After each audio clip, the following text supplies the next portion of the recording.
ദിവസം 1:1 ആദിയിൽ ദൈവം ആകാശവും ഭൂമിയും സൃഷ്ടിച്ചു. ഭൂമി പാഴായി കിടന്നു, ശൂന്യമായി കിടന്നു. ദൈവം ഒരാളെ ഇൻട്രൊഡ്യൂസ് ചെയ്യുക. ആഴത്തിന് മീതെ ഇരുളുണ്ടായിരുന്നു. ദൈവത്തിന്റെ ആത്മാവ് പാഴും ശൂന്യവും ഇരുളും നിറഞ്ഞതിന്റെ മേൽ പരിവർത്തിക്കാനായി തുടങ്ങി. സ്വർഗത്തിനൊരു കാര്യം അറിയാം, ഏത് പാഴായതിനെയും പണിയുവാൻ, ഏത് ശൂന്യമായിടത്തും ഉളവാക്കാൻ, ഏത് ഇരുട്ട് നിറഞ്ഞെടുത്തും വെളിച്ചം കൊണ്ടുവരുവാൻ. കൂടെ ഉണ്ടെങ്കിൽ കൈ അടിച്ചൊരു ഹല്ലേലൂയ പറ.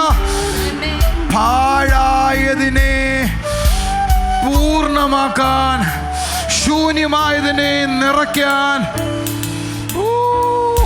എന്ന് പറഞ്ഞാൽ നിന്റെ അടുക്കൽ നിന്നെ അസിസ്റ്റ് ചെയ്യുന്ന, അല്ല നിന്നെ അസിസ്റ്റ് ചെയ്യാന്ന് പറയുന്നേക്കാളും നിന്നോടൊപ്പമുള്ള പരിശുദ്ധാത്മാവാണ് പാഴായതിനെ സകലതിനെയും റീബിൽഡ് ചെയ്തത്.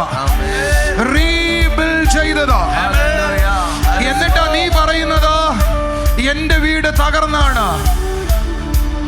സ്വർഗം പറയുന്നത് എന്നെ ഒന്ന് അനുവദിക്കേ, ഐ വിൽ റീബിൽഡ് ഇറ്റ്. ഞാൻ അതിനെ വീണ്ടും പണിയാം.